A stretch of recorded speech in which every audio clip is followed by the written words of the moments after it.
அப்ப இன்றைக்கு நாங்கள் ஆசிய கிறிஸ்தவ சபைகளின் சம்மேளனத்தின் தோற்றம் பற்றி பார்ப்போம். ஏற்கனவே ஆசிய ஆயர் மன்றம், உலக கிறிஸ்தவ சம்மேளனம் பார்த்தாங்கள். இது ஆசியாவில காணப்படும் 15 தேசிய கிறிஸ்தவ சபை சம்மேளனங்களினதும் அதற்கு மேற்பட்ட விதத்தில 100க்கும் மேற்பட்ட திருச்சபை பிரிவுகளதும் திருச்சபை ஒருமைப்பாட்டு நிறுவனமாக இருக்குது. இவை இறைபணி, தலைமைத்துவம், அபிவிருத்தி, திருச்சபை ஒருமைப்பாடு, உறவு, சமூக நீதி சார்ந்த விடயங்கள் போன்றவற்றில இணைந்து செயற்படுதல் சொல்லி நாங்கள் பார்க்கலாம். ஆகவே இதை நீங்க வழியா கவனிங்க. இந்த ஆக்கிஸ்தான் சொல்லப்படுற ஆசிய கிறிஸ்தவ சம்மேளனம் மிகவும் முக்கியமான ஒன்று. ஆகவே இதை பற்றி நீங்கள் அறிஞ்சு வச்சுக்கொள்ள வேணும். சில வேளையில ஒரு சிறு குறிப்பு கூட இதை பற்றி கேட்கலாம். ஆகவே அதுல உங்களுக்கு ஒரு நல்ல ஒரு அறிவு ஒன்று வேணும். ஆகவே இந்த புக்கை நீங்கள் பார்க்கலாம். இந்த புக்கில் நான் அதை பற்றி போட்டிருக்கிறேன். மற்றது நீங்க கைடையும் பார்க்கலாம், அல்லது டீச்சர்ஸும் நோட்ஸ் தந்திருப்பாங்க. எது உங்களுக்கு இலகுவாக இருக்கோ அதை பாருங்க. இத்திருச்சபைகளின் பிரதிநிதிகள் 1957 வருடம் இந்தோனேஷியாவில் பிராஃபட் எனும் இடத்தில கூடிய கூட்டம் ஒன்றில் கிழக்கு ஆசிய கிறிஸ்தவ மாநாடு, இந்த இப்படியான பதங்களை நீங்க வச்சுக்கொள்ள வேணும். எம்சிக்யூக்கு கிழக்கு ஆசிய கிறிஸ்தவ மாநாடு ஒன்றை நிறுவ எடுத்த தீர்மானத்திற்கு அமைய அதே வருடம் மலேசியாவில் கோலாலம்பூரில் கிழக்கு ஆசியாவின் கிறிஸ்தவ சபைகளின் சம்மேளனத்தின் முதலாவது மாநாடு கூட்டப்பட்டது. ஒன்றிணைந்து சான்று பகிர்தல் என்பது அந்த முதலாவது கூட்டத்துக்கான கருப்பொருள். அப்ப ஆசிய அந்த சபைகளின் கிறிஸ்தவ சபைகளின் சம்மேளனத்தின் முதலாவது கூட்டத்திற்குரிய கருப்பொருளாக இருந்தது ஒன்றிணைந்து சான்று பகிர்தல். 1973 சிங்கப்பூரில் கூடிய 5வது மாநாட்டில் அதனை ஆசிய கிறிஸ்தவ சபைகளின் சம்மேளனம் என்று பெயரை மாற்றி மேலும் விரிவுபடுத்துகிறார். அப்ப எப்ப ஆசிய கிறிஸ்தவ சபைகளின் சம்மேளனம் என்ற பெயர் வருதுன்னு சொன்னால் அது 1973. அதை நீங்க வடிவாவளை கொள்ள வேண்டும். இந்த அமைப்பு உலகின் முதலாவது கிறிஸ்தவ சபைகளின் ஒன்றிப்புக்கான பிராந்திய அமைப்பு எனும் புகழை பெற்றுள்ளது. அப்ப இதை எம்சிக்யூரா கேட்கலாம். இப்படியானதுல நீங்க இந்த புக்கில அல்லது கைட்ல கீறி வச்சுக்கொள்ள வேண்டும். அதாவது உலகின் முதலாவது கிறிஸ்தவ சபைகளின் ஒன்றிப்புக்கான பிராந்திய அமைப்பு இந்த ஆசிய கிறிஸ்தவ சபைகளின் சம்மேளனம். அதாவது உலகிலேயா, ஆசியாவில உலகிலேயே ஆசியாவில் திருச்சபைகளின் தேசிய மன்றங்கள் என்பவற்றுடன் இணைந்து உலக கிறிஸ்தவ சபைகளின் கொள்கைக்கு அமைய செயல்படும் நோக்கத்தை அது கொண்டிருக்கிறது. இந்த ஆசிய கிறிஸ்தவ சம்மேளனம் ஆரம்பத்தில் இருந்து இன்று வரை 10க்கும் மேற்பட்ட பொதுக்கூட்ட தொடரை வெவ்வேறு கருப்பொருளின் கீழ் நிகழ்த்தியுள்ளது.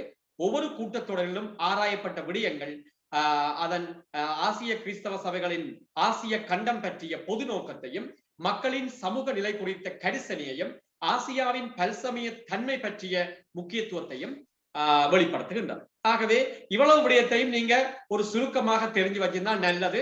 ஏனென்றா இன்னும் சிறுகுறிப்பு வினாண்டு பார்க்கிற சில வேளையில அதை பற்றி கருத்துரைக்குக அன்று கூட கேட்கலாம். ஆசிய கிறிஸ்தவ சபைகளின் சம்மேளனத்தின் அங்கத்துவம் வகிக்கும் நாடுகள், அத அமைப்பு வினாவிலையும் கேட்கலாம், அல்லது எம்சிக்யூல ஒரு குரூப் ஆகி போட்டு கேட்கலாம். சில நாடுகளை குரூப் ஆகி போட்டு ஒரு 4-5 கேள்விகள், அதுக்குள்ள 2-3 கேள்விகளை கேட்கக்கூடியதா இருக்கும். அதுல பாருங்க, நியூசிலாந்து, ஆஸ்திரேலியா, பங்களாதேஷ், ஹாங்காங், சீனா, India, Indonesia, Iran, Japan, Korea, Laos, Malaysia, Myanmar, Pakistan, Philippines தீவுகள், இலங்கை, தாய்வான், தாய்லாந்து, கிழக்கு தீமோர் ஆகிய நாடுகளின் திருச்சபைகளும் தேசிய கிறிஸ்தவ சபைகளின் சம்மேளனங்களும் ஆசிய கிறிஸ்தவ சம்மேளனத்திலே அங்கத்துவம் வகிக்கின்றன. ஆகவே இதனுடைய அண்மை கால பணிகள் என்ன? இது முக்கியம். இதை நீங்க குறிச்சு வச்சு படிச்சு கொள்ளுங்க. இது அமைப்பு வினாவில கேட்கக்கூடிய ஒரு கேள்வி. ஆசிய கிறிஸ்தவ சம்மேளனத்தின் அண்மை கால பணிகள். இந்த அண்மை கால பணிகள் எப்பயும் எக்ஸாம் பாயிண்ட் ஆஃப் வியூல முக்கியமானது. இரண்டாவது ரியாலிட்டி, இன்றைக்கு என்ன நடக்குது அதை பற்றிய விஷயம். ஆகவே நீங்கள் அதை பார்க்கக்குள்ள ஆசிய திருச்சபைகள், கிறிஸ்தவ சமூகங்கள் என்பவற்றிடையே உறவை பலப்படுத்துதல், திருச்சபையிலும் சமூகத்திலும் ஏற்பட்டுள்ள பிரிவின் வடுக்களை குணப்படுத்துதல், திருச்சபை ஒன்றிப்பு செயற்பாடுகளை ஊக்குவித்தல், திருச்சபை ஒன்றிப்பு செயற்றிட்டங்களில் ரோமன் கத்தோலிக்க சபையையும் இளம் சபைகளையும் உள்வாங்கி ஆசியாவில் திருச்சபை ஒன்றிப்பு செயற்றிட்டத்தை விரிவுபடுத்தல் ஆசியாவில் சவால்களை சந்தித்தலும் உலகில் ஆசியாவின் இடத்தை வலுப்படுத்தலும் போன்ற பணிகளை இந்த ஆசிய கிறிஸ்தவ சம்மேளனம் செய்து வருகின்றது. குறிப்பாக இந்த பணிகளை எப்படி மையப்படுத்தப்பட்ட பிரிவுகளுக்குள்ள வச்சிருக்கன்னு சொன்னால் நம்பிக்கை, திருப்பணியும் ஐக்கியமும், திருச்சபை ஒன்றிப்பு, பாலியல் நீதியும் வாலிபர் வலுவூட்டலும், நீதி, சர்வதேச விடயங்கள், அபிவிருத்தியும் சேவையும் என்ற பிரிவுகளுக்குள்ள வச்சிருக்குது. இந்த பிரிவுகள் அவ்வளவு முக்கியத்துவம் இல்லை, ஆனா அந்த அண்மை கால பணிகள் மிக முக்கியமானது.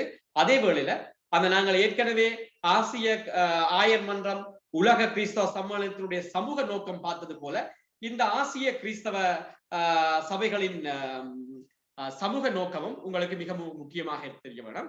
அதாவது திருச்சபை ஒருமைப்பாடும், பாலியல் நீதியும், வாலிபர் வலுவூட்டலும் அந்த தொகுதிகளை பார்க்கலாம். நம்பிக்கை, திருப்பணி ஐக்கியம், நீதி, சர்வதேச நடவடிக்கை சேவை, இதன் மூலமாக இதனை விசேட சிறப்பு நிகழ்ச்சி திட்டமாக எய்ட்ஸ் நோயை குறித்தும் சூழலை குறித்தும் கவனம் செலுத்தி வருகிறது. ஆக்கிசாவின் நிகழ்ச்சி திட்ட தொகுதிகளும் சிறப்பு நிகழ்ச்சி திட்டமும் அதன் சமூக ஆர்வத்தையும் கரிசனையையும் வெளிப்படுத்துகிறது. அண்மை காலத்திலே ஆசிய கிறிஸ்தவ சம்மேளனத்தின் நோக்கத்தை அடிப்படையாக கொண்டு நடத்திய ஆய்வு கருத்தரங்கள், விழிப்புணர்வு கூட்டங்கள், வெளியிட்ட புத்தகங்கள் பல உள்ளன. இது இந்த சம்மேளனத்தினுடைய அண்மைக்கான பணிகளுக்குரிய சமூக நோக்கமாக இருக்கு. அதுல ஒரு செக்ஷன் வருது, சூழலியல் கொள்கைகளை கடைபிடிக்க ஆசிய கிறிஸ்தவ சம்மேளனம் முன்வைத்துள்ள செயற்திட்டம். எங்களுக்கு தெரியும், இந்த சூழலை பாதுகாத்தல் மிக முக்கியமான ஒரு கருப்பொருளாக நாங்கள் நேற்றும் பார்க்கிறாங்க. அந்த சூழலியல் கொள்கை சம்பந்தமாக இந்த ஆசிய கிறிஸ்தவ சம்மேளனம் என்னத்தை முன் வச்சிருக்குது? சூழல் சார்ந்த பிரச்சனைகளின் விளைவு குறித்த அறிவை திருச்சபை மக்களுக்கு கொடுத்தது. சூழல் பற்றிய கரிசனையுடன் செயற்படுவதற்கான முதற்படியை திருச்சபையின் வாழ்விலும் திருப்பணியிலும் நடைமுறைப்படுத்தல்.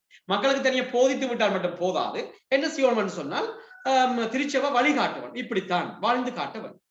சூழல் அழிவுகள் அதிகரிப்பதனால் பச்சை திருச்சபை எனும் கொள்கையை வளர்த்தல். நான் நேற்று இதை பற்றி சொன்னா, பச்சை திருச்சபை, பச்சை கிராமங்கள், பச்சை குடும்பங்கள், அதாவது எங்களுடைய வீடுகளில மரக்கண்டுகளை நாட்டுதல், வீதிகளில மரக்கண்டுகளை நாட்டுதல், வீட்டு தோட்டங்கள் செய்தல். ஒரு மரத்தை நாங்கள் வெட்ட போறோம் சொன்னால் அதை சுற்றி 4-5 மரங்களை நட்ட பிற்பாடுதான் அதை வெட்ட வேண்டும் என்கின்ற அறிவு தெளிவை மக்களுக்கு கொடுத்து சூழல் சீர்திருத்தங்கள் திருச்சபை சமூக வாழ்வில் ஆரம்பிக்கும். அதாவது காடழிப்பு, பாரிய அணைக்கட்டுகள் அமைத்தல், அணுசக்தி நிலையங்கள் அமைத்தல், நிலத்தின் கீழ் உள்ள வளங்களை அகழ்ந்தல் போன்ற மனித செயற்பாடுகளால் ஏற்படும் சூழல் பாதிப்பை தடுத்து நிறுத்தல். இப்ப எங்களுக்கு பாரிய அணைகளை கட்டப்படும் உண்மைதான், ஆனால் அப்படி மரம் வெட்டப்படும் சொன்னால் அதுக்குரிய பரிதியாக என்ன, அதுக்கு என்ன செய்யலாம் என்பதை தீர்மானிச்சு மேற்கொள்ள வேண்டும். ஆசியாவின் பொருளாதாரத்தை கட்டுப்படுத்தும் வகையில் செயற்படும் பல்தேசிய நிறுவனங்களுக்கு முதலீடு செய்வதை எதிர்த்தல். உங்களுக்கு தெரியும், மல்டிநேஷனல் கம்பெனிஸ் இன்றைக்கு ஆசியாவின் வளங்களை எல்லாம் சுரண்டி கொண்டு செல்லுகின்ற ஒரு தன்மை காணப்படுது.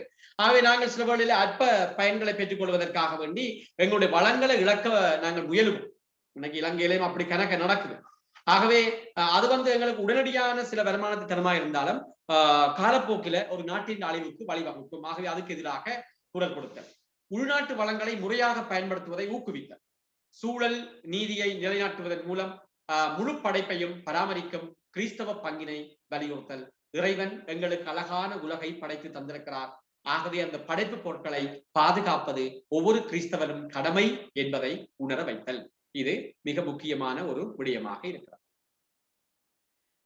அடுத்த ஒரு முக்கியமான விஷயம், 2012 அரேபிய நாடுகளில் பணிபுரியும் வெளிநாட்டவர்களின் உரிமை பற்றி இந்தியாவில் நடத்தப்பட்ட கருத்தரங்கில் முன்வைக்கப்பட்ட பரிந்துரை. இது இன்னைக்கு ஒரு கரண்ட் இஷ்யூ ஆயிருக்குது பிள்ளைகள். இந்த மத்திய கிழக்கு நாடுகளில வேலை செய்கின்ற தொழிலாளர்களுடைய நலன் பாதுகாப்பு சம்பந்தப்பட்டது. இன்னைக்கு உங்களுக்கு தெரியும், இலங்கையில இருந்தும் பலர் இந்த மத்திய கிழக்கு நாடுகளுக்கு வேலைக்கு செல்கிறார்கள். அங்கே அவர்கள் விடுமுறைகளுக்கு கூட வீட்டுக்கு சேர இல்லாத வருடங்களாக அங்கு அடிமைகளாக பணியாற்றி கொண்டிருக்கிறார்கள்.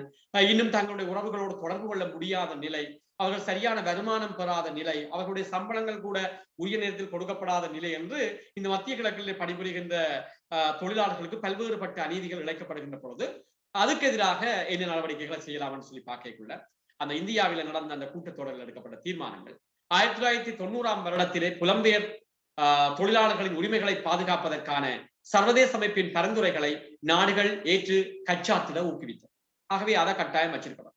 தேசிய மனித உரிமை அமைப்புகள் மூலம் பரிந்துரைகளை மேற்கொள்வது, மனித உரிமை சார்பாக தேவையான பிரச்சாரங்களை மேற்கொள்வதற்கு சர்வதேச மனித உரிமை அமைப்புகள், சட்ட உதவி பொறிமுறைகள், அரசு சார்பற்ற நிறுவனங்கள், சமய நிறுவனங்கள், தொழிற்சங்கங்கள் மற்றும் சிவில் அமைப்புகள் ஆகியவற்றுடன் இணைந்து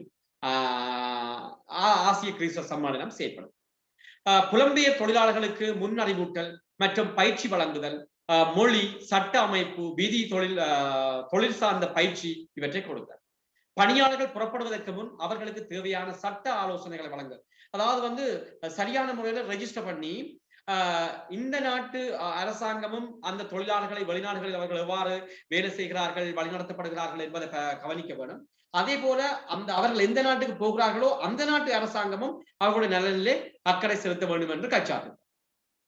புலம்பெயர் பணியாளர்களை கொண்டுள்ள திருச்சபைகளின் தலைவர்களுக்கு தேவையான பயிற்சியை வழங்குதல். உதாரணமா இலங்கையில இருந்து எங்கட கிறிஸ்தவர்கள் பலர் வெளிநாடுகளுக்கு, மத்திய கிழக்கு நாடுகளுக்கு வேலை தேடி செல்கிறார்கள் சொன்னால் அவர்கள் இப்ப எந்த பங்குக்கு உட்பட்டவர்கள் தான் பங்கு தந்தையிடம் அந்த தரவு இருக்க வேண்டும், அந்த மறைமாவட்ட ஆயிரத்தை இருக்க வேண்டும், அல்லது ஏனைய கிறிஸ்தவ சபைகள் என்று சொன்னால் அந்த சபைகளுடைய பொறுப்பாளர்கள் இருக்க வேண்டும்.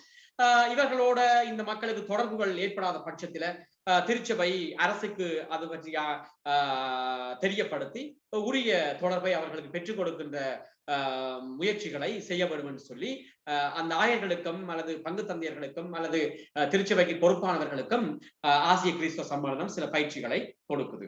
இப்படியான விடயங்களை நாங்கள் இந்த இதுக்குள்ள பார்க்கலாம்.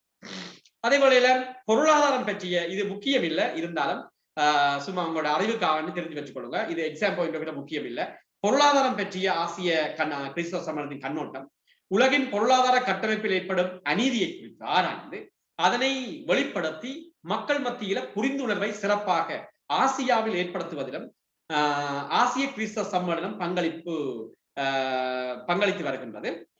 ஒவ்வொருவருக்கும் நீதியாகவும் நியாயமாகவும் உரித்தாகின்ற சொத்து அல்லது அதிகாரத்திற்கு மேலாக பெற்றுக்கொள்வதற்கான முயற்சியை பேராசை என்று ஆசிய கிறிஸ்தவ சம்மேளனம் விளக்குகிறது. அதாவது உண்மையாக ஒருவருக்கு இவ்வளவு போதும் என்று சொன்னால் அதற்கு மேலாக அவர் ஒன்றை பெறுவதற்கு எடுக்கிற முயற்சி பேராசையாக கொள்ளப்படுகிறது. முதலாளித்துவ பேராசையில் திகழும் நாடுகள் பல்தேசிய நிறுவனங்கள் போன்றவற்றின் பிடியில் இருந்து வறிய நாடுகளையும் மக்களையும் விடுவிப்பதற்கான அறிவையும் ஆலோசனைகளையும் முன்வைக்கின்றன. ஆகவே இப்படியான விடயங்களை இந்த ஆசிய கிறிஸ்தவ சம்மேளனம் செய்து வருகிறதை நாங்கள் பார்க்கலாம். அதே போல நாங்கள் ஏற்கனவே பார்த்தாங்க இந்த உலக கிறிஸ்தவ சம்மேளனம். இந்த உலக கிறிஸ்தவ சம்மேளனம் முக்கியமான ஒரு பணியை ஆற்றுகிறது என்று பார்த்தாங்க, கிறிஸ்தவ ஒன்றிப்பு. ஆகவே இது ஒரு முக்கியமான விடயம். பிள்ளைகள் நீங்கள் 2012ஆம் ஆண்டு பாஸ் பேப்பரை நீங்கள் பார்த்தீங்கன்னு சொன்னால் ஒரு கேள்வி கிறிஸ்தவ ஒன்றிப்புக்குள்ள மட்டும் வந்தது. ஒரு கேள்வி என்று சொன்னால் ஒரு பிரிவு முந்தி செகண்ட் பார்ட்ல ஒரு பிரிவில் 4 கேள்வி வரும். மெல்பர்ன் இருக்கிறீங்களா?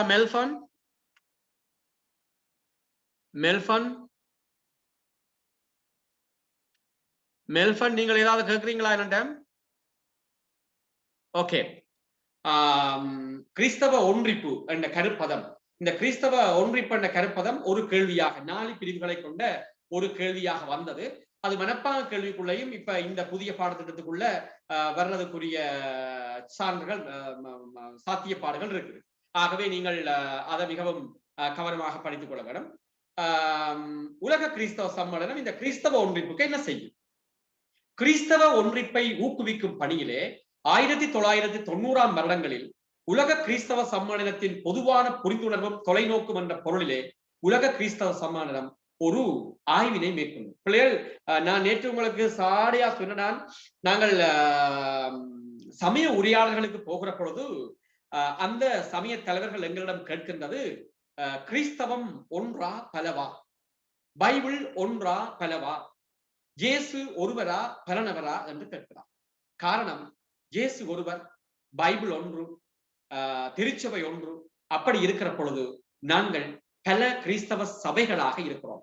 ஆகவே இந்த கிறிஸ்தவ சபைகளுக்கு இடையே உண்மையான ஒரு ஒன்றிப்பு வருமாக இருந்தால்தான் நாங்கள் கிறிஸ்துவுக்கு இந்த உலகத்திலே சான்று பகர முடியும், கிறிஸ்தவத்தை முன்னெடுத்து வாழ முடியும். இல்லை என்று சொன்னால் எங்களை யாரும், எங்களுடைய படிப்பினைகளை, எங்களுடைய போதனைகளை யாரும் ஏற்றுக்கொள்ளப் போவது இல்லை. ஆகவே நாங்கள் முதலில் எங்களுக்குள்ளே ஒரு ஒன்றிப்பை கொண்டு வர வேண்டும்.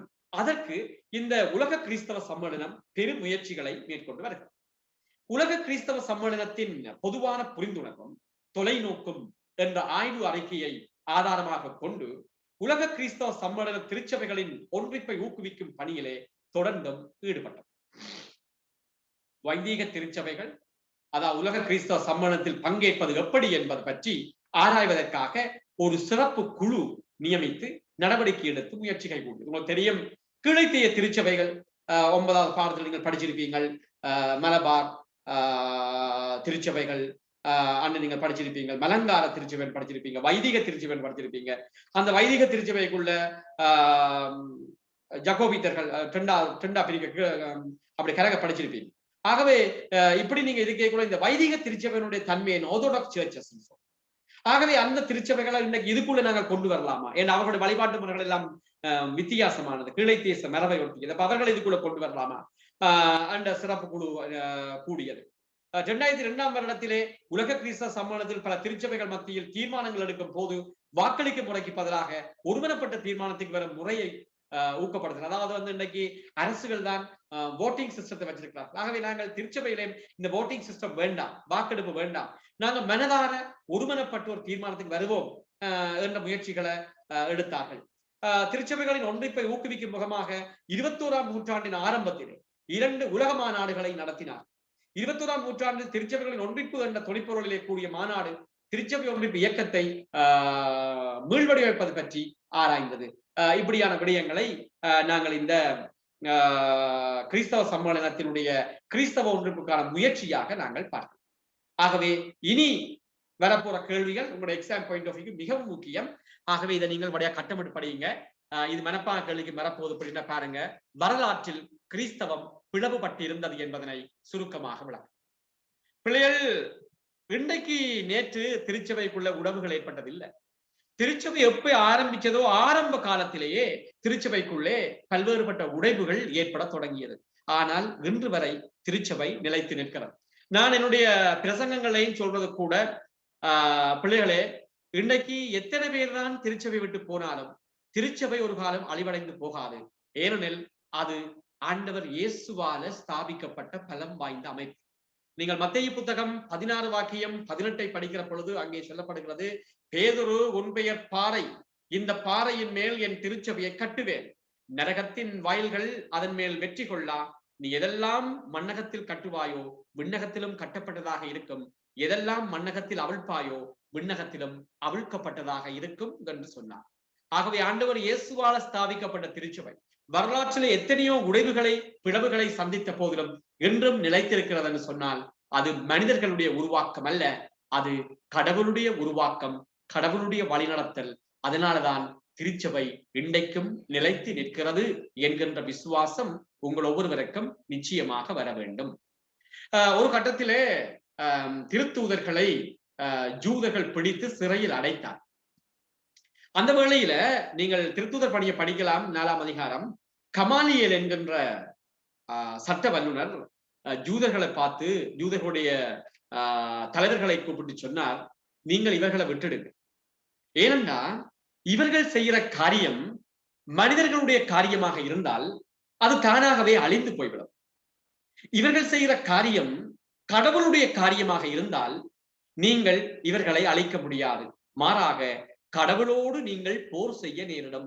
ஆகவே இவர்களுடைய விடயத்திலே நீங்கள் பேசாமல் விட்டுவிடுங்கள் என்று அறிவுரை கூறினார். ஆனால் இன்றைக்கும் திருச்சபை அழிவில்லாமல் இருக்கிறது என்று சொன்னால் அது கடவுளுடைய காரியம். அன்பான பிள்ளைகளே, அதை நீங்கள் விளங்கிக் கொள்ள வேண்டும். அப்படிப்பட்ட திருச்சபை வரலாற்றிலே பிளவுபட்டிருந்தது, கிறிஸ்தவம் பிளவுபட்டிருந்தது.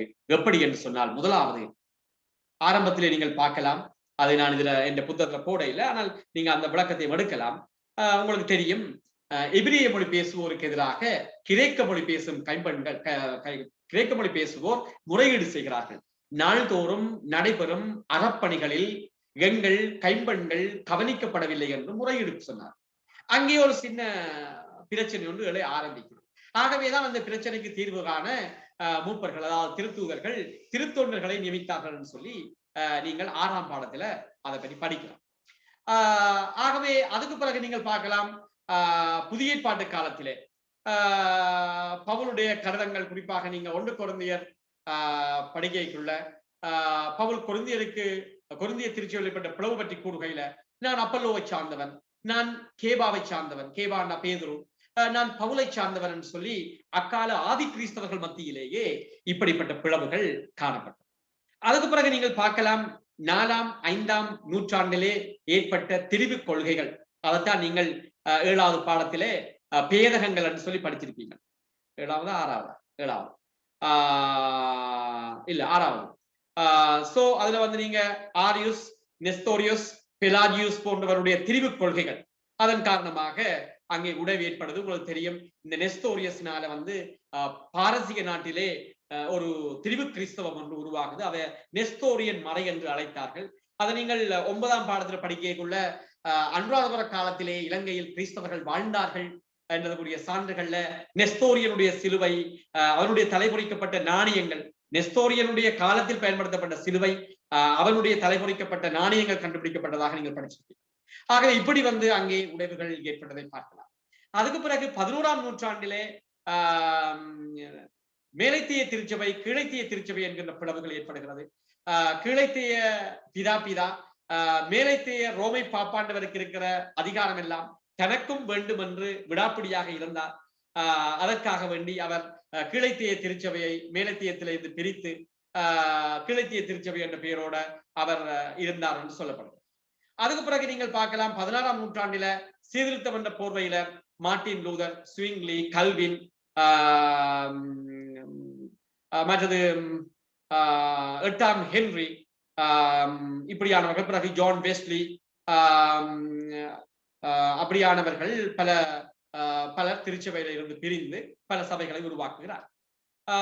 சோ இதனால வந்து வரலாற்றில திருச்சபை பல காலங்களில பிளவுபட்டிருந்தது. இன்றைக்கு நீங்கள் பார்க்கிறீர்கள், நாளுக்கு நாள் கிறிஸ்தவ சபைகள் அதிகரித்துக் கொண்டு போகிறார்கள். அந்த சபைகளுக்குள்ளே பிறகு உடைவுகள் ஏற்படுகிறது, அதுக்குள்ளே உடைவுகள் ஏற்படுகிறது. இப்படி இன்றைக்கு கிறிஸ்தவம் பிளவுபட்டு காணப்படுகிறது. ஆகவே 17ஆம் அதிகாரத்துல, யோவான் செய்தி 17ஆம் அதிகாரத்துல கிறிஸ்தவர்களுடைய ஒன்றிப்புக்காக ஆண்டவர் இயேசு தந்தையை பார்த்து மன்றாடுவார். ஆனால் இன்றைக்கு நாங்கள் எல்லாம் பிளவுபட்டு இருக்கிறோம் என்று சொன்னால், நாங்கள் உண்மையாகவே கிறிஸ்துவுக்குள் வாழுகிறோமா, எங்களுக்குள்ளே உண்மையாகவே கிறிஸ்து குடிகொண்டிருக்கிறாரா என்கின்ற விடயத்தை நாங்கள் எல்லோரும் கேட்டுக்கொள்ள வேண்டும். என்னோட படிக்கிற மாணவர்கள், நீங்கள் கிறிஸ்தவ நாகரிகத்துக்குள்ளே கத்தோலிக்க பிள்ளைகள் இருப்பீர்கள், ஏனைய சபை பிள்ளைகள் இருப்பீர்கள், ஏனைய ஆங்கிலிக்கன், மெதடிஸ்ட் போன்ற கிறிஸ்தவ சபை பிள்ளைகள் இருப்பீர்கள். எல்லாரும் ஒன்றாக நான் சொல்ற விஷயத்தை கேட்கிற பொழுது நாங்களே எங்களுக்குள்ள சிந்தித்து பார்ப்போம், நாங்கள் பிளவுபட்டு இருப்பது உண்மையாகவே சரிதானா? ஏனென்றால் நாங்கள் ஏற்றுக்கொண்டது கிறிஸ்துவை என்று சொன்னால், நாங்கள் உண்மையாகவே கிறிஸ்துவை வழிபடுகிறோம் என்று சொன்னால், எங்களுக்குள்ளே இப்படிப்பட்ட எதிர்ப்பு கொள்கைகளும் திரிவுபட்ட தன்மைகளும் வரலாமா என்றதை நீங்கள் சிந்தியுங்கள். நீங்கள் இளைஞர்கள், யுவதிகள், எதிர்கால தலைவர்களாக போகிறவர்கள், திருச்சபையை நடத்த வேண்டிய தலைவர்கள். ஆகவே இப்படிப்பட்ட பிளவுகளை அகற்றி நாங்கள் எல்லோரும் கிறிஸ்துவுக்குள் நாங்கள் சகோதரர்கள். பின்னுக்கு வருகிறது, நான் அதை குறிச்சிருக்கிறேன் புத்தகத்துல, கைட்லையும் அதை பற்றி போட்டிருக்கிறோம். நாம் கிறிஸ்துவுக்குள் சகோதரர்கள், அதான் வத்திக்கான் சங்கத்தினுடைய நிலைப்பாடு. அது எந்த சபையாக இருக்கலாம். நாங்கள் எல்லோரும் ஆண்டவர் இயேசுவை ஏற்றுக்கொண்டவர்கள் என்று சொன்னால், நாங்கள் எல்லாரும் கிறிஸ்துவுக்குள்ளே சகோதரர்களாக இருக்க வேண்டும் என்கின்ற ஒரு பொது மனப்பான்மை உங்களுக்கு வர வேண்டும். ஆகவே அந்த மனப்பாங்கு கேள்விக்குள்ள நான் இதை கொண்டு வருவேன்.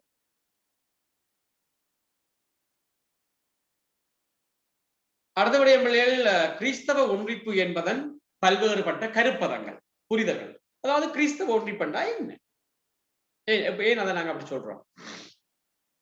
திருச்சபையின் அதிகாரத்துக்கு பணிந்து எல்லா கிறிஸ்தவர்களும் அல்லது எல்லா சபைகளும் திரும்பி கத்தோலிக்க திருச்சபையில் இணைதல். பிறகு ஃபாதர் கத்தோலிக்கமான்னு சொன்னா அப்புறம் எங்கள் எல்லாம் இணைய சொல்றாருன்னு யோசிக்க கூடாது மற்ற சபை பிள்ளைகள்.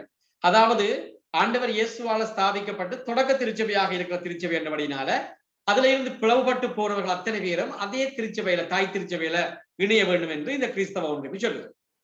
ஒரு சபையை இன்னொரு சபையில் உள்வாங்குது. சரி, இன்றைக்கு 18,000க்கு மேற்பட்ட சபைகள் இருக்குன்னு சொல்லுகிறார்கள். ரைட், அதை உடனடியாக நாங்கள் குறைக்க வேணும்னா 9,000 குறைக்கலாம். 18,000 9,000 குறைக்க வேணும்னு சொன்னா அட்லீஸ்ட் 2 சபைகள் ஒன்றா சேரலாம். நான் வளமையாக எல்லாரையும் கேட்கிறது, சபை, நான் ஏனைய சபைகளுக்கு நான் உரைகள் எடுக்கிற பொழுது அல்லது ஏனைய கிறிஸ்தவ சபைகளினுடைய மறை போதகர்களுக்கு நான் உரைகளை எடுக்கிற பொழுது நான் அவர்கள்ட்ட கேட்கிறது, ஓகே, வரலாற்றிலே கத்தோலிக்க திருச்சபை தவறு செய்திருக்கலாம், பரவாயில்ல, நீங்கள் அதுல இருந்து பிரிஞ்சிருக்கலாம், ஓகே. பிரிந்தவர்கள் ஏன் உங்களுக்குள்ளே பெறுகிறீர்கள் அன்றதான் என்னுடைய கேள்வி. ஓகே, கத்தோலிக்க திருச்சபையில உங்க ஓகே அது பிள்ளைன்னு சொல்லி நீங்கள் பிரிஞ்சு போயிட்டீங்க. சரி, நீங்கள் பிரிஞ்ச நீங்களாவது உங்களுக்குள்ளே ஒன்றா இருக்கலாமே, ஏன் பிறகு நீங்கள் பிரிகிறீர்கள் என்று நான் அவர்களிடம் கேட்பது. ஆகவே இந்த பிரிவினைகள் என்பது மனித வரலாற்றிலே மனிதர்களோடு கூடி பிறந்தது ஒன்றாகவே இருக்குது. ஆகவே பிள்ளைகளே, அதிலே மிகவும் நாங்கள் கவனமாக இருக்க வேண்டும். ஆகவே ஒன்றிப்பை மீளப்பெறுதல் உண்மையில் நிலைநிறுத்தப்படாத கற்பனைக்கு உரிய பழைய ஒன்றிப்பை பெறுதல். எவ்வாறு கிறிஸ்து தன்னுடைய கல்வாரி பலி மூலமாக இந்த உலகத்திற்கு மீட்பை பெற்று தந்தாரோ அதே போல திருச்சபை மீண்டும் ஒன்றிணைந்து ஒரே கிறிஸ்தவர்களாக இந்த உலகிற்கு பயனளிக்க வேண்டும். அடுத்தது பன்மைத்தன்மையை பரஸ்பரமாக அங்கீகரித்தலும் நற்கருணையில் பரஸ்பர பங்கேற்றல். அதாவது அகாப்பே உணவு, ஆதி கிறிஸ்தவர்களுடைய விருந்துண்ணுகின்ற முறை அதாகத்தான் இருந்தது. அகாப்பே அதாவது தாங்கள் ஒன்றுபட்டவர்கள் என்கின்ற உணர்வை அடையாளமாக வெளிப்படுத்துகின்ற ஒரு நிகழ்வாக அதை இது.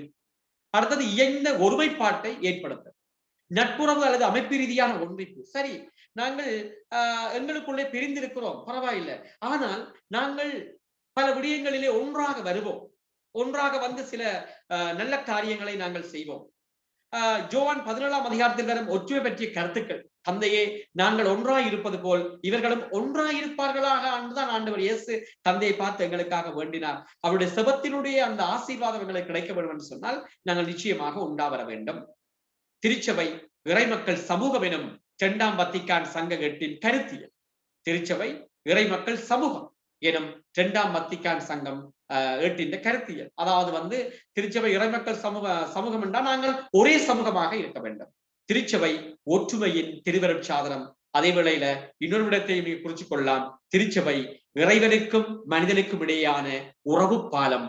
இறைவனும் மனிதர்களும் ஒன்றாக இணைவதற்கு திருச்சபை பாலமாக இருக்கிறது. அந்த பாலத்திலே நடந்து நாம் ஆண்டவரிடம் செல்ல வேண்டும் என்கின்ற உயரிய படிப்பினையை நீங்கள் எல்லோரும் விளங்கிக் கொள்ள வேண்டும். அடுத்தது பிள்ளைகள், கிறிஸ்தவ ஒன்றிப்பினை வளர்ப்பதற்கு மேற்கொள்ளப்பட்ட முயற்சிகளையும் பங்களிப்பினை நல்கிய பல்வேறு அமைப்புகளை இன்றைக்கு நான் சொல்றது போல, உங்களுக்கு நான் சொல்றது போல பல வருடங்களாக பல தலைவர்கள், திருச்சபை தலைவர்களும் சரி, ஏனைய கிறிஸ்தவ சபைகளில் இருந்த தலைவர்களும் சரி, இந்த ஒன்றிப்புக்காக பல்வேறுபட்ட முயற்சிகளை எடுத்தார். தனிநபர்களாக எடுத்தார்கள், சமூகமாக எடுத்தார்கள், பல முயற்சிகள் எடுக்கப்பட்டது. அதை நாங்கள் விரிவாக பார்க்கிற பொழுது மத்திய கால திருச்சபையிலே பிளவுகளை தீர்ப்பதற்காக பொதுச்சங்கங்கள் கூட்டப்பட்டது. நீங்கள் படிச்சிருப்பீர்கள். ஆரிய பேதகத்துக்கு எதிராக பெலாயூஸ் யூத்திகே பேதத்துக்கு எதிராக, மசதோனிய பேதத்துக்கு எதிராக, நெஸ்தோரிய பேதத்துக்கு எதிராக ஆங்காங்கே பொதுச்சங்கம் கூட்டப்பட்டது. நிசியா பொதுச்சங்கம், கால்சடோன் பொதுச்சங்கம், எபேசு பொதுச்சங்கம், கான்ஸ்டான்டினோபிள் பொதுச்சங்கம், இப்படியான பொதுச்சங்கங்கள் கூட்டப்பட்டு அவர்களை மீண்டும் திருச்சபைக்குள்ளே வர திருச்சபை பொதுவான அழைப்பு விட்டது. ஆனா மார்ட்டின் லூதரோ மற்ற திரிவு கொள்கைவாதிகளோ யாரும் திரும்பி வரவில்லை. சாரி, நாட் மார்ட்டின் லூதர், ஆரியுஸோ பெலாஜியுஸோ நெஸ்தோரியனோ திரும்பி வரவில்லை. 19ஆம் நூற்றாண்டில் இருந்துதான் கிறிஸ்தவ ஒன்றிப்புக்கான செயற்பாடுகள் மேற்கொள்ளப்பட்டன. 1844ஆம் ஆண்டில் கிறிஸ்தவ இளைஞர் ஆண்கள் சங்கம் லண்டனில் ஆரம்பிக்கப்பட்டது. YMCA. இன்னைக்கு பல இடங்களில இந்த YMCA, YMHA இப்படியான இருக்குது. அது ஒரு பொதுவான கிறிஸ்தவ அமைப்பு கூட. லைப்ரரிகள் எல்லாம் நாங்கள் பார்க்கலாம், அல்லது இளைஞர் கழகங்கள் நாங்கள் பார்க்கலாம். 1846 ஏறக்கூடிய 800 ஐரோப்பிய வட அமெரிக்க சீர்திருத்த சபையில் தமது மறைதூது பணிகள், அச்சப்பணிகள், சமூக சீர்திருத்த பணிகள் ஆகியவற்றை ஒருங்கிணைப்பதற்கான எவாஞ்சலிக்கல் லைன் என்னும் அமைப்பை ஆரம்பித்தது. நல்ல முயற்சி. அதாவது 800 திருச்சபைகள் ஒன்று சேர்ந்து ஒரு பொதுவான அமைப்பை ஆரம்பிப்பது ஏற்றுக்கொள்ளக்கூடிய ஒரு விஷயமாக இருக்கு. 1855ஆம் ஆண்டில கிறிஸ்தவ இளைஞர் பெண்கள் சங்கம் லண்டனில் ஆரம்பிக்கப்பட்டது. 1875ஆம் ஆண்டில் சீர்திருத்த சபைகளில் உலக ஒன்றியம் ஆரம்பிக்கப்பட்டது. 1990இல் ஆங்கிலிக்கன் சபை பணியாளர் பால் வாட்சன் கிறிஸ்தவ ஒன்றிப்பு வாரம் தை மாதம் 18ஆம் தேதி தொடக்கம் 25ஆம் தேதி வரை அந்த கிறிஸ்தவ ஒன்றிப்பு வாரம் இன்னும் நாங்கள் அதை அனுசரித்து வருகிறோம். பாடசாலைகளூடாக, ஆலயங்களூடாக அனுசரிக்கிறோம் இந்த கிறிஸ்தவ ஒன்றிப்பு வாரம். இந்த வாரத்தில் நாங்கள் ஒன்று சேர்ந்து செபிக்கிறோம். பல கிறிஸ்தவ சபைகள் ஒன்று சேர்ந்து செபிக்கிறது. அடுத்தது கிறிஸ்துமஸ் காலங்கள்ல ஒன்று சேர்ந்து கரோல் ஒளி விழாக்களை நடத்துறது. அதெல்லாம் நல்ல முயற்சி.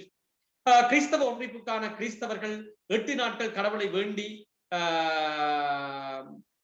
ஒரு பொதுவான ஒன்றிப்புக்கு ஆண்டவரை நோக்கி மன்றாடும்.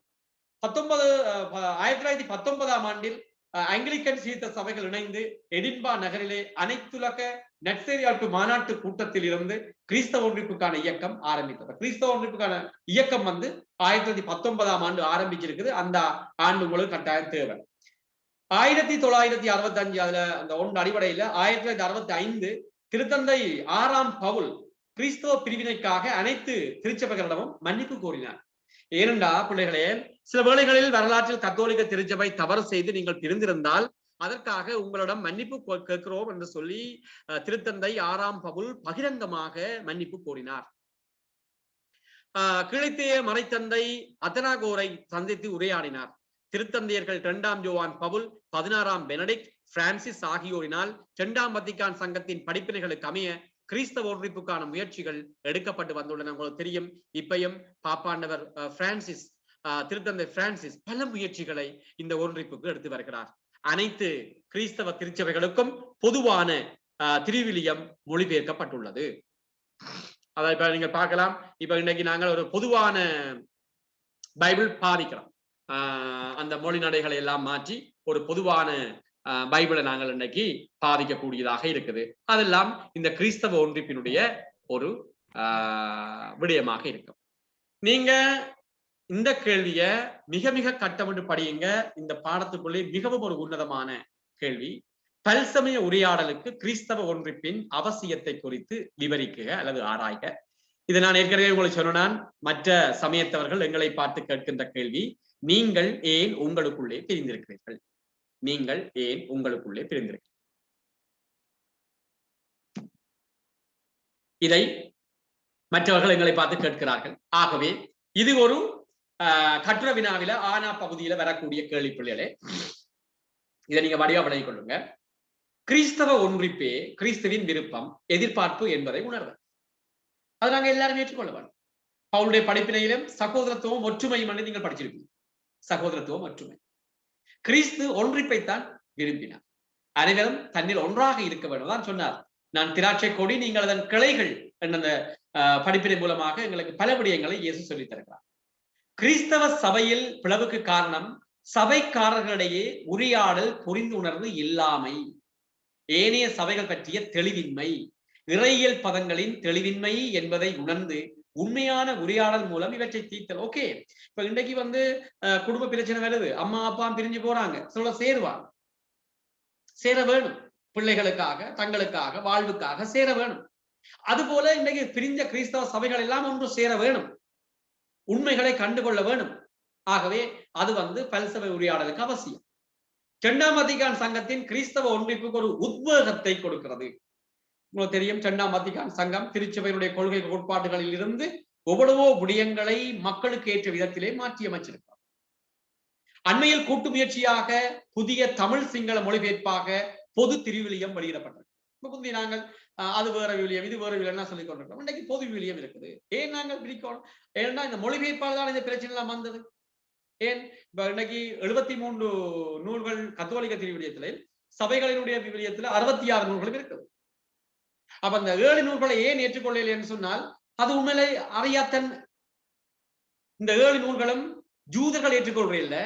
ஏன் ஜூதர்கள் ஏற்றுக்கொள்றதில்லை என்றா, அது பாலஸ்தீனாவுக்கு வெளியே எழுதப்பட்டது, கிரேக்க மொழியில எழுதப்பட்டது, பழைய ஏற்பாடு எழுதப்பட்டு பிற்காலத்தில் எழுதப்பட்டது. அதனால ஜூதர்கள் ஏற்றுக்கொள்றதில்லை. ஆனா கிறிஸ்தவர்களாக நாங்கள் புதிய ஏற்பாட்டை ஏற்றுக்கொள்றோம் தானே. பலஸ்தீனாவுக்கு வெளியில் எழுதப்பட்டதானே, கிரேக்கத்தில் எழுதப்பட்டதானே, பழைய ஏற்பாட்டுக்கு பிறகுதான் எழுதப்பட்டது. அப்பயே அந்த 7 நூல்களையும் ஏற்றுக்கொள்றதில்லை என்று சொன்னால் அது கிறிஸ்தவ சபைகளுக்கு விளங்குற இல்லை. அதனுடைய வரலாறு என்னன்னு சொன்னால் பிள்ளைகளே, உங்களுக்கு தெரிய வேணும். ஆரம்பத்துல செப்துவோஜின் எபிரிய மொழியில இருந்த திருவிலியம் கிரேக்க மொழிக்கு மொழிபெயர்க்கப்பட்டது. ஏன் கிரேக்க மொழிக்கு மொழிபெயர்க்கப்பட்டது? உங்களுக்கு தெரியும், பபிலோனியாவுக்கு நாடு கடத்தப்பட்ட பிறகு பாரசீக பேரரசு காலத்துல ஜெருசலேமுக்கு போகாமல் அங்க பபிலோனியா பகுதிகளிலே ஜூதர்கள் தங்கிவிட்டார். பிறகு அவர்களுடைய வம்சாவளிகளுக்கு கிரேக்க மொழி தெரியுமே தவிர எபிரிய மொழி தெரியாது. பார்ட்டர், மேதர், கப்பதோக்கியர், போந்தியர், பிரிகிலியர், பம்பிலியர், சீரியனை, ஊரியல், தெலிவியாவின் பகுதிகளில் வாழ்ந்தவர்கள், இவர்கள் ஒருவருக்குமே எபிரிய மொழி தெரியாது, கிரேக்க மொழி தான் தெரியும். ஆகவே அந்த கிரேக்க மொழியிலே அவர்களுக்கு யூத வாழ்வை கொடுப்பதற்காக எழுதப்பட்ட நூல்கள் தான் இந்த இணை திருமறை நூல்கள் சொல்ற 7 நூல்களும். அந்த நூல்களை எபிரிய மொழி பேசுகின்ற யூதர்கள் ஏற்றுக்கொள்ள இல்லை. ஏனென்றால் அது கிரேக்க மொழி பேசுகின்ற யூதர்களுக்கு எழுதப்பட்டபடினால். ஆனால் அந்த நூல்கள் எங்களுக்கு முக்கியமானவை, நாங்கள் ஏற்றுக்கொள்ள வேண்டும். ஆனால் கத்தோலிக்க திருச்சபை அதை ஏற்றுக்கொண்டது. அப்ப இந்த செப்டுவோஜின்ட் கிரேக்க மொழிக்கு விவிலியம் மொழிபெயர்க்கப்பட்டது. என்றால் பிற்காலத்தில் யூதர்களுக்கு எபிரிய மொழி தெரியாமல் போகுது, வாசிக்க தெரியாமல் போகுதுன்னு சொல்லி கிரேக்க மொழிக்கு மாத்தினார். இப்ப இந்த கிரேக்க மொழியில மாற்றப்பட்ட விவிலியம் தான் யார்கிட்ட இருக்குதுன்னு சொன்னால் மார்ட்டின் லூதர்கிட்ட இருக்குது. அது 37 நூல்கள் தான் பழைய ஏற்பாடுல இருக்குது. அதுதான் மார்ட்டின் லூதர்கிட்ட இருந்தது. அதுக்கு பிறகு வுல்காத்தா அல்லது வால்கேட் என்று சொல்லப்படுற இலத்தீன் மொழிபெயர்ப்பு. அந்த இலத்தீன் மொழிபெயர்ப்பு மொழிபெயர்க்கிறதுக்கு இடையில மார்ட்டின் லூதர் பிரிஞ்சு போயிட்டார். ஆகவே இந்த வால்கேட் என்று சொல்லப்படுற லத்தீன் மொழிபெயர்ப்பு கிரேக்க மொழியில இருந்த எல்லா நூல்களையும் லத்தீன் மொழிக்கு மொழிபெயர்ப்பு செய்தார். அதுல 73 நூல்கள், எல்லா நூல்களும் பழைய ஏற்பாடும் புதிய ஏற்பாடும் சேர்ந்தது. ஆகவே இந்த மார்ட்டின் லூதர், ஸ்விங்லி, கல்வின் பிரிஞ்ச பிறகு திருச்சபை திருத்தந்தின் பொதுச்சங்கத்தை கூட்டியது. திருச்சந்தின் பொதுச்சங்கம் சொல்லிச்சது வால்கேட் என்று சொல்லப்படுகின்ற லத்தீன் மொழிபெயர்ப்பு திருவிலியம் தான் திருச்சபையால் அங்கீகரிக்கப்பட்ட விவிலியம் என்று சொன்னது. ஆகவே அது ஏனைய சபைகள்கிட்ட இருக்க இல்லை. ஆகவே மார்ட்டின் லூதர் கிரேக்க மொழியில இருந்து ஜெர்மன் மொழிக்கு மொழிபெயர்த்தார். ஜெர்மன் மொழியில இருந்து ஆங்கிலத்துக்கு மொழிபெயர்த்தார். கத்தோலிக்க திருவிலியம் லத்தீன் மொழியில இருந்து ஆங்கிலத்துக்கு மொழிபெயர்க்கப்பட்டது. ஆங்கிலத்தில இருந்து ஏனைய மொழிகளுக்கு மொழிபெயர்க்கப்பட்டது. அப்படி மொழிபெயர்ப்பால ஏற்பட்ட பிரச்சனை தான் அங்கே வார வசன நடைகள்ல வித்தியாசமாக இருக்குதே தவிர வேறு அங்க பைபிள் வித்தியாசம் இல்ல. பிள்ளைகளே, இதை நீங்கள் கத்தோலிக்க பிள்ளைகளும் சபை பிள்ளைகளும் சரியான ஒரு விளக்கத்தை பெற்றுக்கொள்ள வேண்டும். அடுத்தது ஒவ்வொரு மறை மாவட்டத்திலும் கிறிஸ்தவ ஒன்றிப்பு இயக்கங்கள் ஆரம்பிக்கப்பட்டு கலந்துரையாடல், மன்றாடுதல், ஒற்றுமைக்கான வழிபாடு நடத்தும். உலக சபைகளோடு தொடர்பு கொண்டு ஒவ்வொரு வருடமும் தை மாதத்தில் ஒற்றுமை வாரம் அனுசரிக்கப்பட்டு வருகிறது. காப்போத உயர்தர கிறிஸ்தவ நாகரிகம் பாடத்திட்டத்தை தயாரித்தனர். இன்றைக்கு ஏன் இந்த பாடத்திட்டம் ஆர்சி நொன்னார்சி என்று இல்லாமல் பொதுவாக தயாரிக்கப்பட்டிருக்கேன்னு சொன்னால் எங்களுக்குள்ள ஒரு ஒன்றிப்பு இன்றைக்கு அப்படி இருக்கிறதுனாலதான் எல்லாரும் நீங்க இப்ப உண்டா இருக்கிறீங்க. ஒரு விஷயத்தை நீங்கள் படிக்கிறீங்க. குருமடங்களில் கற்பிப்பதற்கு வேறு சபைகள் இருந்து விரிவிரியாளர்களை வரவழைத்து வளைவழைத்தது. இவையெல்லாம் கிறிஸ்தவ ஒன்றிப்புகளுக்கு பெரும்பெற்றியாகும். இன்றைக்கு எங்களை செமினரியல்ல வேற சபையில சேர்ந்தாக்களை கூப்பிடுறது, சில விஷயங்களை சொல்லிக் கொடுக்கறதுக்காக. ஏனைய மதங்களுக்கு மதிப்பளித்த, ஏனைய மதம் சார்ந்த செயற்பாடுகளை மதித்த, கிறிஸ்தவர்கள் கிறிஸ்துவின் உடல் என்பதற்கு சான்று பகர்ந்த, உலகின் சமாதானத்திற்கு கிறிஸ்தவ சபைகள் சேர்ந்து பங்களிப்பு செய்தல், சமூகத்திலே நிலவும் சீர்கேடுகள், குறைபாடுகளை நீக்குவதற்கு கிறிஸ்தவ சபைகளின் ஒன்றித்த பங்களிப்பு, இந்த விடயங்கள் பல் சமய உரையாடலுக்கு கிறிஸ்தவ ஒன்றிப்பின் அவசியம் என்று நாங்கள் பார்க்கலாம். அதே வேளையில கிறிஸ்தவ ஒன்றிப்புக்கு கத்தோலிக்க திருச்சபை என்ன செய்யறது? 2ஆம் வத்திக்கான் சங்க படிப்பினே என்ன? அனைத்து கிறிஸ்தவ திருச்சபைகளின் கிறிஸ்தவர்கள் மீது அன்பும் மதிப்பும் கொள்ள தூண்டுகிறது. திரிவிவாத அல்லது பிரிவினைவாத சபைகளாக கருதப்பட்ட ஏனைய திருச்சபைகள் கிறிஸ்தவ திருச்சபைகள் என ஏற்றுக்கொள்ளப்படுகின்றன. ஆண்டவரில் இவர்கள் சகோதரர்கள் என அழைக்கப்படுகிறார். ஆகவே கத்தோலிக்க திருச்சபை வத்திக்கான்ல என்ன சொல்றதுன்னு சொன்னால், பிரிந்து போயிருக்கலாம், ஆனா பிரிந்து போனாலும் ஆண்டவருக்குள்ளே அவர்கள் சகோதரர்கள் என்று சொல்லும். ஆகவே எங்களுக்குள்ள பிரிவினைகளோ போராட்டங்களோ போராட்ட உணர்வுகளோ வன்முறைகளோ எப்பையும் ஏற்படக்கூடாது என்று வத்திக்கான் சங்கம் பதிலளிக்கிறது. கிறிஸ்துவே அனைவருக்கும் ஒன்றிப்பின் மையம், இயேசுவின் ஆவி அனைத்து செயற்பாடுகளிலும் செயல்படுகிறார் என்று வலியுறுத்துகிறார். கிறிஸ்தவ பிளவுக்கு இரு சாராரும் பொறுப்பு என்பது வெளிப்படையாக ஏற்றுக்கொள்ளப்படுகிறது. கத்தோலிக்க திருச்சபையும் பொறுப்பு, சபைகளும் பொறுப்பு. கத்தோலிக்க திருச்சபையிலும் பிழை இருக்குது, சபைகளிலும் பிழை இருக்குது.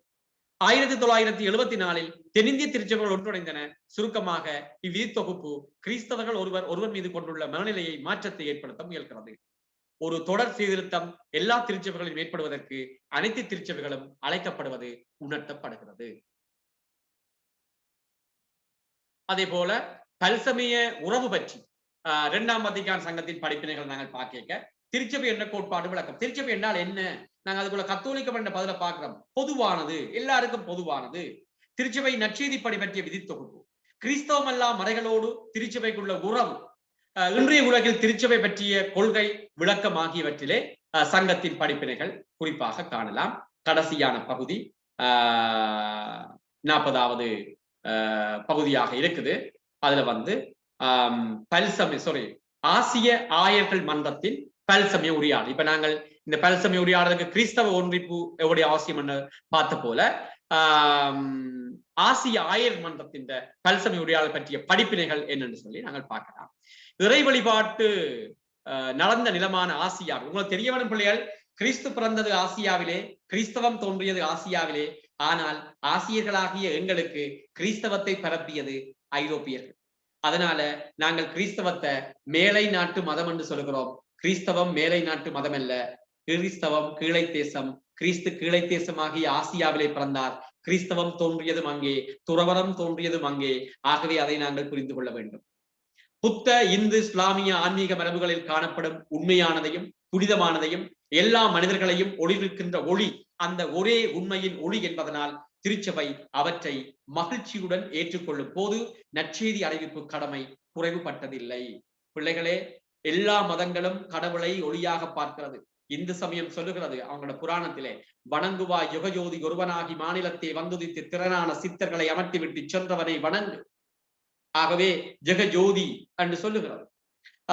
இஸ்லாம் சொல்லுகிறது, திங்களாம் ரஜப மாதம் முதல் திரைதி வெள்ளியரா தூங்கவார்களில் முகமது பேரொளி எங்க நாயகர் அப்துல்லாவிடமிருந்து ஆமினா வயிற்றினில் தரித்தது அன்றே முகமது என்கின்ற பெரு வெளிச்சம் என்று சொல்லுகிறது சீரா புராணம். ஆசிய ஜோதியாக பௌத்தம் புத்தரை பார்க்கிறது. 6 ஆண்டுகள் அரச மரலிலே புத்த மாமுனி பெற்ற ஞானத்தை பேரொளியாக இந்த உலகுக்கு கொடுத்தார் என்று சொல்லுகிறது. ஆண்டவராக இயேசு நானே உலகின் ஒளி என்று சொன்னார். ஆகவே அனைத்து மதங்களும் ஆசியாவில் கடவுளை ஒளியாக பார்க்கிறது. ஆகவே அது எங்களுக்கு தெரிய வேண்டும். பிற மதத்தவர் பற்றிய திறந்த மனம், அவர்களுக்கு காது கொடுத்து கேட்கும் மனம், அவர்களுடைய வேறுபாடுகளுக்கு இடையே அவர்களை மதித்து புரிந்து கொள்ளும் குணம் உள்ள சூழலில் பல்சமய உரையாடல் உறவுகள் முன்னேற்றம் அடையும். இந்த உரையாடல் உறவு, ஒத்துழைப்பு, இசைவு மற்றும் வளர்ச்சி ஆகியவற்றுக்கு இட்டுச் செல்ல வேண்டும் என்று சங்கம் ஆசிய ஆயர்கள் மன்றம் வலியுறுத்துகின்றோம். இவ்வளவுதான் பிள்ளைகள் இந்த 10வது தேர்ச்சி. இப்ப நீங்க என்னட்ட கேட்க வேண்டிய விடயங்களை கேட்கலாம்.